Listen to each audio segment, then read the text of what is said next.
హైదరాబాద్లో మరో ఘరానా మోసం. విజయవాడలో వైల్డ్ లైఫ్ యానిమల్ స్మగ్లింగ్. ఛత్తీస్గఢ్లో మళ్లీ మావోయిస్టుల పంజా.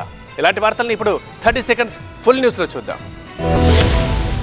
హైదరాబాద్లో మరో భారీ మోసం వెలుగులోకి వచ్చింది. గోల్డ్ ట్రేడింగ్ పేరుతో పెట్టుబడులు పెట్టి మోసపోయిన బాధితులు లబోదిబోమంటున్నారు. అధిక లాభాల ఆశ చూపి దాదాపు 500 మందిని మోసం చేశాడు ప్రహ్నేశ్వరి ట్రేడర్స్ ఎండీ రాజేష్. ఒక్కొక్కరి నుంచి 5 లక్షల నుంచి కోటి రూపాయల వరకు వసూలు చేశాడు. అయితే లాభాలను వారానికి ఒకసారి ఇస్తానని హామీ ఇచ్చాడు. చెప్పినట్టుగా 2 నెలల పాటు వారం కొంత మొత్తంలో చెల్లించాడు. దీంతో ప్రహ్నేశ్వరి ట్రేడర్ పేరు మారుమ్రోగింది. పలు ప్రాంతాల నుంచి పెట్టుబడులు పెట్టేందుకు ముందుకు వచ్చారు. 100 కోట్లు వచ్చి పడ్డాయి. అదును చూసిన రాజేష్ బిచానా ఎత్తేశాడు. బాధితుల ఫోన్ కు దొరకలేదు. దీంతో రాజేష్ తీరుపై అనుమానం రావడంతో పెట్టుబడిదారులు తాము మోసపోయామని తెలుసుకున్న బాధితులు హైదరాబాద్ సీసీఎస్ పోలీసులకు ఫిర్యాదు చేశారు.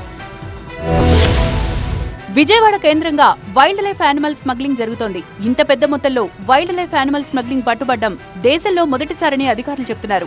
వైల్డ్ లైఫ్ జస్టిస్ కమిషన్ ఇచ్చిన సమాచారం మేరకు రెక్కీ నిర్వహించి నిందితుడు శ్రీనివాస్ ను పట్టుకున్నారు. సముద్ర గర్భంలో నివసించే సీ ఫ్యాన్స్ ను దేశంలోని వేర్వేరు ప్రాంతాల నుంచి తెచ్చి అమ్మకాలు చేస్తున్నట్లు గుర్తించారు. దాదాపు 900 సీ ఫ్యాన్స్ సీజ్ చేశారు అధికారులు. నిందితుడు శ్రీనివాస్ ఒక్కొక్కటి ఫోటో ఫ్రేముల్లో పెట్టి లక్షల్లో అమ్మకాలు చేసినట్లుగా అధికారుల ఇన్వెస్టిగేషన్ లో తేలింది.